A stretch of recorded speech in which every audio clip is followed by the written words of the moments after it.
what intuition is all about is enabling your intuition, which you do by bringing yourself to a place where your connection with higher consciousness is open. I mean, we're all intuitive, we're all connected to higher consciousness, but we kind of turn that connection off. And so we've got to turn that connection on. We've got to open it up so that the intuition can flow. That's the basis of the intuitive work. And having that connection open, being able to derive our visions and goals or choices from that place where we're connected to higher consciousness is very different from most personal development modalities, because you're asked to formulate your goals, but you're not given a lot of guidance about it. And so people go off and they formulate goals based on their lack and their neediness, what's missing in their lives. And so they tend to be goals around money, around homes, around cars, around the physical stuff in life. Whereas when you're connected to your higher consciousness, what comes through first is your soul path, your true vision, your life's work, if you like. That work that you're going to do, that when you're lying on your deathbed, you're thinking about your legacy, and you've lived life on your terms, and you've created something that's worth leaving, whether it's something big and expansive or just a body of love that you're passing on to your family or community.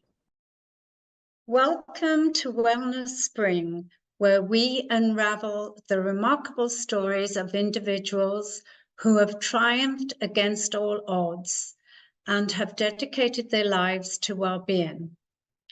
I'm your host, Beverley Holt, with 4 decades of experience in all aspects of well-being.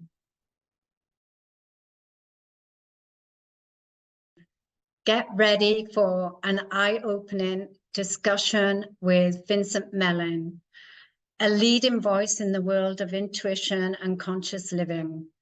Join us as Vincent reveals the keys to living in flow and harnessing synchronicity in your daily life. With insights from his forthcoming book, Getting Into the Flow, Vincent offers practical guidance to align you with your soul's purpose and unlock boundless possibilities. Don't miss out on this transformative episode. Welcome, Vincent, to Wellness Spring. It's so lovely to have you on the show. Hi, Beverley, and thanks for inviting me to come on here. Wow, I was just reflecting earlier, and I can't believe it's 2.5 years ago when I first met you, when you were facilitating one of William Whitecloud's CYD exercises. And I was one of the students and was blessed to meet you there. Yeah, I do remember that. And that's kind of back in this big cloud of time that was COVID, and where I can't place any specific thing on any specific date, but 2.5 years. Wow, thank you for reminding me of that. The time just goes in an instant. So talking about time, would you mind telling the audience where you were born, a bit about your parents, where you grew up, your education and so forth? Yeah, sure. I was born in Brighton in England and lived there for most of my childhood. My father was English, a surveyor, and my mother was French from Algeria in North Africa. My grandparents, after independence, subsequently moved to the south of France, which was really nice to go for holidays as a kid. Yeah. Oh, wonderful. So, yeah. You know that part of the world well, don't you, Beverley? Yes, having lived in France, in the south of France, and explored a lot. And I've got quite a few Algerian friends as well, because, yeah, that's wonderful. And so your work, you were focused on IT for a long time, and you were married with children. Yeah, that's exactly right. I did IT for, probably 30, 35 years. Then I got a retrenchment package and just got the sense to take it because for a year or two before that, I'd had the calling to shift my life into a different, be more aligned with my purpose, or and try and get one or two of my healing ventures off the ground. So yeah, I did that. That's when that started. Yeah, and I found Wow, William shortly afterwards. fabulous. And can you delve in a bit deeper, about your journey into the world of structured intuition and conscious creation? And what sparked your interest in these transformative practices? What sparked my interest in them was a little Google ad actually for an evening's session with William, and it was a very powerful evening. He talked about the levels of creativity, which was fascinating, um, and how one shifts from a state of just imitation all the way up through being derivative to being really innovative and genius in creating that. Something really rang true to me about that, and also hearing the stories of some of the other people that had come along to that evening. So that got me hooked, and I started on the path. And it was like every step of the way that I went through this work, there was a story or a connection that made me want to continue. And, part of it was going to Africa, going to Eswatini, doing the bucket list thing, seeing all the wonderful animals there and you do that at the beginning and the end of the day, and in the middle you do the training. So, well, you did when I was doing it, really lucky. Yeah, so I followed it through all the way to the end of the coaching level training. Yeah. Wow, what an experience to go to Africa and be in nature with those amazing animals. Yeah. And I know you've done other things like yoga and Reiki, and you do a shaking practice, you know. Can you tell us a little bit about that, and also, how do structured intuition and conscious creation differ from traditional approaches to personal development and manifestation? Okay. Well, I'll start with the healing. I'll start with the healing modalities. Yeah. Around 2011, I felt the call to explore beyond my little IT world and really got interested in healing modalities. I learned psychosomatic therapy and Reiki, and that led me, and one or two other modalities as well, but it led me to shaking. And I learned shaking with Ratu Bagus in Indonesia, in Bali, but it's a very ancient tradition across a lot of cultures is the shaking practice, and it's very powerful. I mean, animals will shake after a really stressful experience. If they've been chased by a predator or something like that, when they've escaped, they'll stop and they'll shake, and it just helps let go of the stress. And in yogic philosophy, shaking helps you let go of energetic blocks in the body, and it's a very powerful and very joyful practice. I really like doing it. I'm also a Kundalini yoga teacher, and yeah, I loved doing the training. I think is a very powerful modality. Because I'm doing shaking as well, I don't do so much of that at the moment, but I do a small little sadhana every morning, a series of exercises that loosens up my back, my neck, because the back is, as Yogi Bhajan taught us, the source of good health is a well-functioning back, a back that's been kind of moved and stretched in the morning. So I do that. Yeah.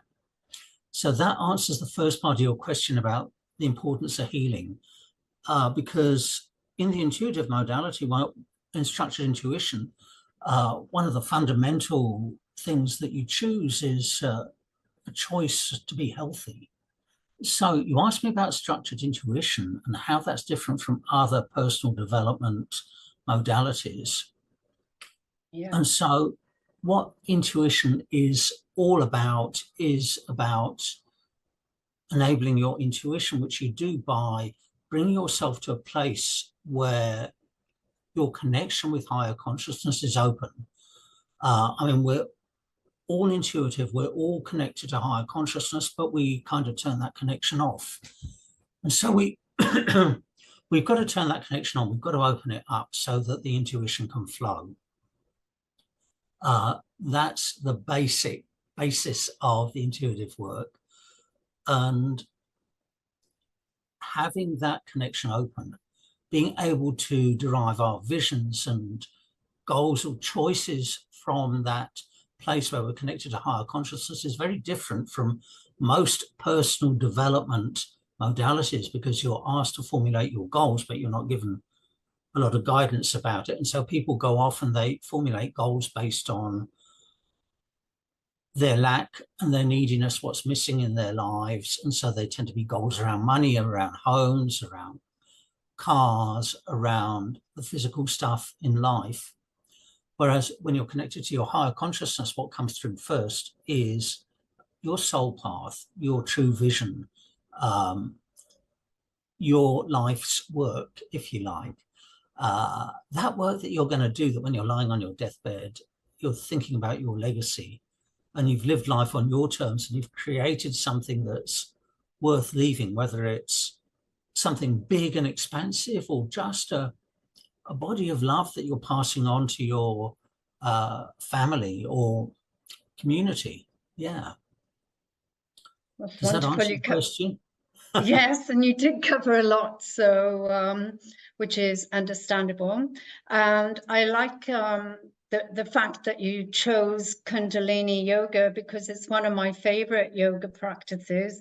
And I like to bring my energy up from the base chakra to the back of the spine and back down again. And that's a great way to start your day and connect with energy. And because they focus on the breath a lot as well. So, you know, both shift blocked energy and the shaking. Over the years, I've done some cathartic exercises where there'll be a bit of movement, maybe a bit of dance, then high activity, and then maybe stillness, and then they do the shaking. And the shaking's like the final bit, and inevitably people are in fits of laughter, but it really helps to let go of stuck energy. And yeah, I just love that. And like myself, Vincent, you facilitate spirit guidance circles. Can you explain what these are and how they contribute to personal growth and intuition development? Yes, a spirit guidance session at its basis is to come into an intuitive space. So like I said before, we're all connected. It's like your phone. Your phone's always connected to the internet, but hopefully most of the time, it may be different for younger kids, but hopefully most of the time you're not giving it too much attention. And that's kind of how we are with intuition, which is a bit of a shame. You know, you don't want to spend more time on your phone, but you do want to spend more time in a place where you're connected in, where your existing connection with your higher consciousness is open. So what we do in spirit guidance is that we come into this place, we take a little bit of time, lose the stress, quieten the nervous system, and then we come into this space and we start writing. Now, with spirit guidance, you can treat it as a purely imaginative exercise, or you can really believe that there are spirit guides out there that are helping you, and it works either way. And it's just a way of you being able to ask higher consciousness certain questions and get answers on them. So it's very powerful. And one of the reasons I love doing it in a group is that you get a group energy, and that group energy holds you there and deepens the flow of what you write. And so the very first time I'd done it, I'd never been able to do this exercise on my own for more than 20 minutes. When we did it in a group, we were writing for 40, and I was astonished and blown away. And yet other people in that group were also saying, yeah, we've done it for 40 minutes.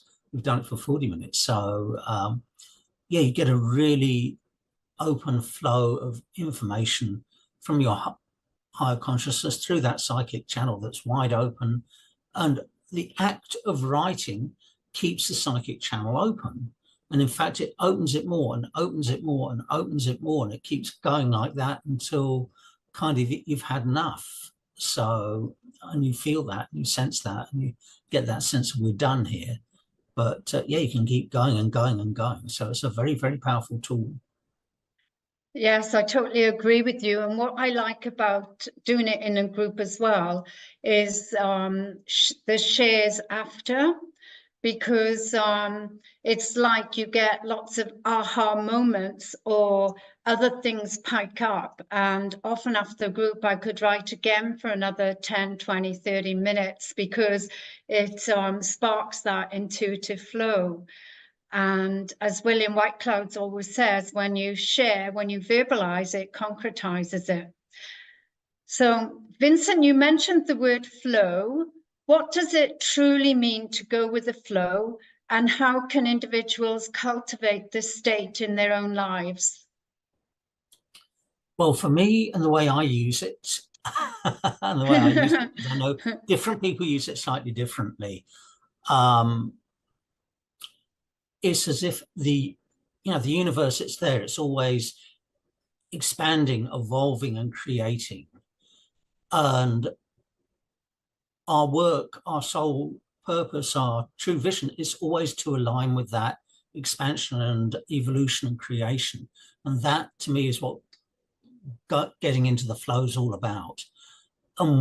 So finding alignment is finding your soul vision, which we can do by taking you through a visioning exercise. It's a fairly simple thing. But once you've got that vision, you've got some end results that come out of that vision and you're working towards them, you find that your life begins to fall into flow, and things like synchronicities and coincidences and those times that you think of somebody and then they call you, or chance meetings or opportunities from left field, people saying, oh, you should look at this, you should do that. So all those kind of magical things start coming in when you're in that flow, and it really helps carry you on towards your end results. So it makes your end results a lot easier and quicker to achieve. Maybe quicker, maybe the flow will take you to a higher level of quality, which is what it did for me in certain places. So yeah, my book's taken a while to make, but every time I got some kind of little magic happen, the quality of it improved, and that's what was so beautiful about that. Yeah. So fabulous. I was going to say, I'm glad you mentioned synchronicities and also your book, because your upcoming book is called Getting into the Flow and promises to unveil the magic of synchronicities and living in alignment with one's true purpose. So who or what inspired you, Vincent, to write this book? Well, the universe kicked all this off in, as it does often in life, with something that I was a little bit upset that happened. I had gone to a shaking retreat. I was in Brisbane in early January 2020. I'd arranged to go for a bushwalk, and the friend that I had arranged to go with stood me up. And I was kind of parked at the side of the road, wondering, what do I do with the rest of my day? And I started calling friends. And one of these friends put me onto a video, which put me onto the global meditation that was run for the December 2020 solstice. And when I first heard about this global meditation, I thought, well, that sounds great, but I don't want to go to all the effort of going up there. I don't have money, I don't have the time and everything like that. And then I just kind of put it on the back burner and carried on with my life. And then COVID came. With COVID, there were some shifts, and some money started coming in and the timeline opened up, and there was a lot of magic that happened around the COVID travel restrictions. So that after having spent nearly the year not being able to go very far, all of a sudden, at the beginning of December, we were able to travel, and I got my ticket and flew up there, and I was there for the global meditation. And it was a very beautiful event, and a lot of magic happened while I was up there that I've put into the book. But when I got back, we had Christmas. It was a bit of a rush, but after that, things get a little bit quiet after Christmas. And in that time, my intuition spoke to me and it said, you've got to write the book. And I thought, oh, and the language wasn't repeatable here, but yeah, I got that whole feeling, I don't want to do this. But there was a part of me that also knew that it was true for me to write the book and to explain to people what had happened and to explain to people, how the training in intuition had opened me up to receive everything that had happened. So, yeah, that's how the book started. Cool. And can you give us a glimpse into what readers can expect from getting into the flow? And how does it guide individuals towards finding magic and flow in their lives? Yes. Yeah. So what the book will do is explain in terms of the key principles, what's going on when you create magic and flow, the importance of alignment, the importance of structure, and the importance of putting energy into that structure so that it comes alive and begins to create your end results. So when you do that, that's what brings the magic into your life, and you begin to find yourself creating at an amazing level. And people have done this work and gone off and created artworks, and they've created some beautiful crafty stuff as well. They've created jobs. All that sort of thing gets created when you're in this flow. And I kind of feel that I've missed half of the question you asked me. So if you could just guide me again. Okay, I've got to remember myself what I asked you. Yeah. Just basically, how does it guide individuals towards finding magic and flow in their lives? Yeah. So the first area of guidance is to get the vision. When you've got the vision, we break that down into a series of choices or end results that we're going for. So that gives you the targets that you're aiming at, where you're going. And then every day we tune into those choices to keep our whole selves on course, going in the right direction. But then we take a couple of those choices and we do another level of tune in to ask for, what's the obvious action I need to take to move myself towards that? So that gives us the guidance on a day-to-day basis.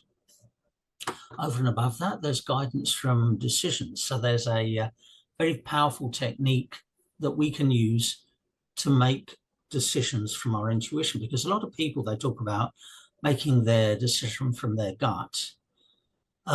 That's only half true, because sometimes the gut feel comes from intuition, but sometimes it simply comes from their anxieties and fears and those aspects of lower consciousness, the beliefs and the definitions all coming in to make them anxious. And so you can't reliably rely on your gut as well as some people would have you believe. You've got to really reach a place of higher consciousness so that you can make the decisions, or reach a place of higher consciousness, open up that connection to higher consciousness so that you're making good decisions, and we can help you get guidance from that as well. Wonderful. And you keep talking about consciousness and higher consciousness. Well, what is your definition? What do you mean by consciousness? Well, I believe I define a higher consciousness. Some people may use the word higher self. Some people talk about soul and all the different kind of components of that. I just believe it's that part of us that's connected to universal consciousness. It's connected to everything through all time and space. And I prefer to use higher consciousness very simply like that. Lower consciousness, by contrast, is rooted in the beliefs that we have to create for ourselves to orient ourselves when we come onto the planet. What is this world I've come into? What's my role in it? How do I operate here? And so we come up with, and those beliefs are often based on our reactions. In particular, you know how we, even as adults, we always react more to the negative than we do to the positive. We've got this negative cognitive bias, and so we remember the negative. Well, in childhood, what that does is that helps form the limiting beliefs. And so you remember the times that your mother didn't give you the nurturing, and you make up stories like, I don't deserve to be nurtured, or that sort of thing. I'm not worthy. And the same goes with your father. If your mother's job as an infant is to nurture you, your father's job is to recognize where you are in the world and see you in the world. And so when he doesn't do that or belittles your efforts, then you begin to make up beliefs like, I'm not good enough. And these are really deep core beliefs. So that's what lower consciousness is. Now, imagine that you've got these beliefs when you're a kid. And they're the beliefs that run your life, and they begin to run your life over and over and over again. And what happens in the brain is that you get myelination. So that's where connections in the brain that are used a lot are coated with a substance called myelin that makes those connections protected and faster. So then your core limiting beliefs get really anchored into your brain, and so much so that they become unconscious. And that's the source of lower consciousness. It's always that thing that's giving you doubt, that's giving you fear, that's telling you you can't do this, that you're not worth it, and that kind of vibe. Does that help answer your question? It does. And I believe that you have lots of examples within your book that people can use and develop. And then if they choose to have personal one-on-one coaching with you. You're right, in the sense that what my book does is that it does touch on this and it does go through this. It doesn't give a lot of examples because that's a whole deeper area of the work, and that's certainly something that we will get to in one-on-one coaching. Yeah. Fabulous. And living by intuition is the way of the future and the wave of the future, allegedly. How do you foresee this happening? Yeah, I think it's going to be quite slow. So I think if we take by analogy meditation, okay? So Yogananda brought meditation to the United States in 1920, which was kind of the first time meditation was known about much in the West. It got a big kick on when the Maharishi came along, particularly when the Beatles went there in the 60s. And by now it's mainstream. You get corporations taking their people out for mindfulness breaks. And so that's been the arc of meditation. And I think that, and it's my firm belief that living from intuition is an evolution of that, and will go through the same kind of evolution, but quicker. Because whereas meditation is a withdrawal and a somewhat passive activity, intuition is a more creative and active activity that will get the word out quicker. So I see it happening a bit like that, and we're very much in the early days, but it's going to pick up and get quicker and quicker and quicker over the next decade or two. Fabulous. That leads on to my next question about, can you share a pivotal moment or experience from your own life where structured intuition played a significant role in guiding you towards your desired outcome? So, but the one that jumps to mind, was that I was guided to find a writing group, and we would meet every week and we'd write, and this is in the book. And so writing is very similar to spirit guidance in that you come into a place of intuition, you let go of the lower consciousness, you quieten it down, you pacify it, make sure that psychic valve is open, then you start writing. And so that week, everybody wrote more of whatever it was they were working on, their books or whatever. But what came to me was something totally different. I actually got a new muse come in, a new guide for the book. A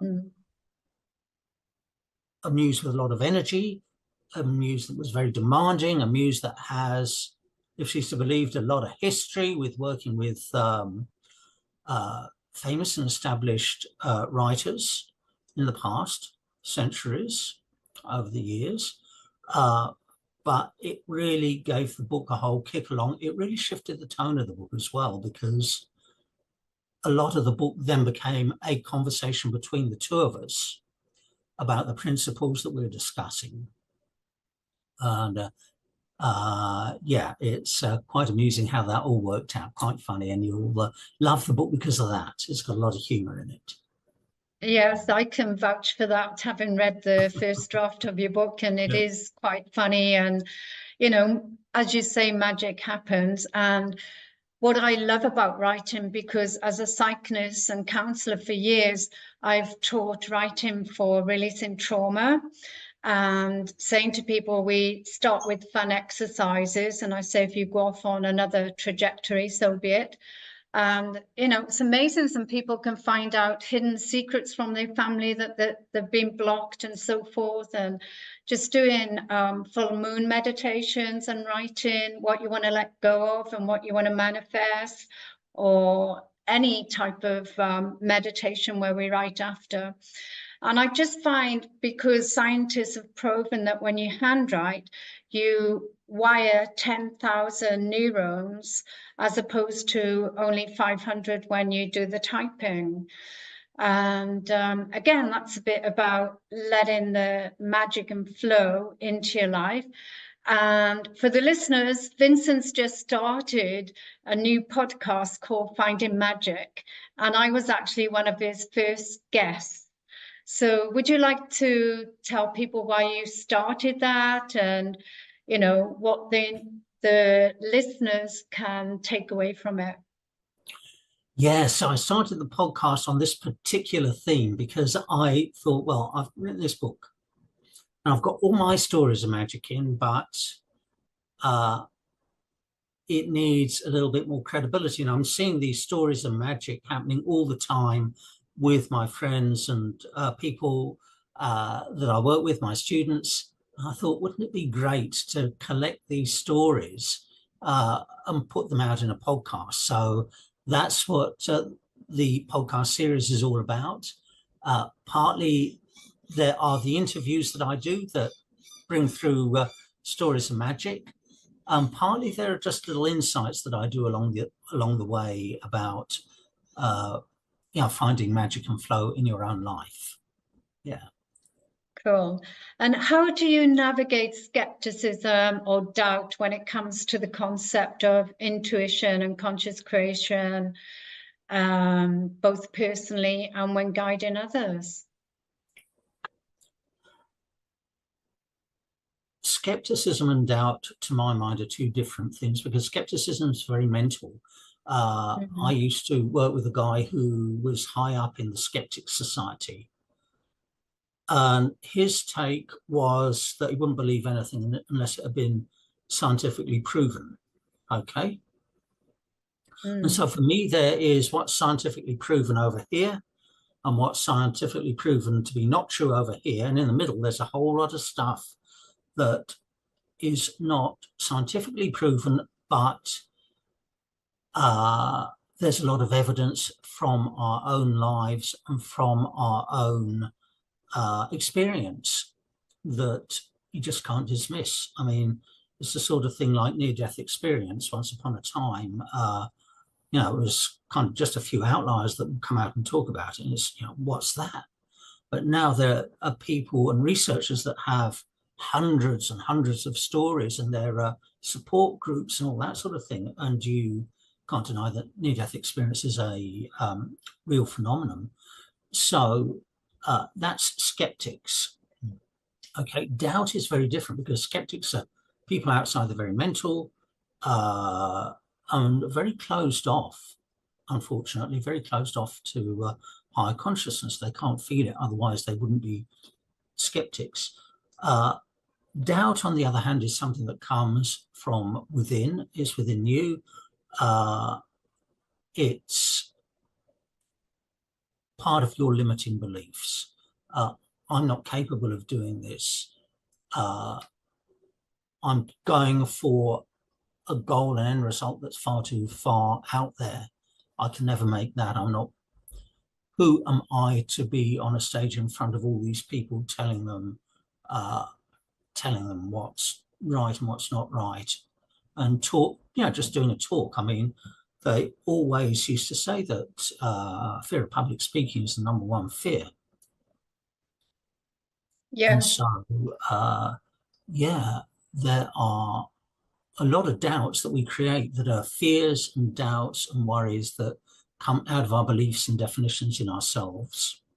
Also, people tend, when they come from that low self worth, as you said, the lower subconscious, they are less open, and our ego always sticks to the known.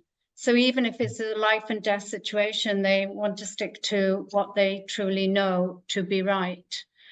And so I always ask my guests, if there was one thing that they could do to change the world, what would it be? Oh, that one's a very easy one for me, because I think you asked the question earlier about where I saw intuition going. And I said, I thought I saw it really taking off over the next decade or two. And we're just at the, it's been through this kind of germination phase. It's going to begin to sprout and get big. And I see writing my book, and particularly putting it out there and really putting as much effort as I can behind its promotion and publicity as I can, getting the word out is what I can do. Yeah. Fabulous.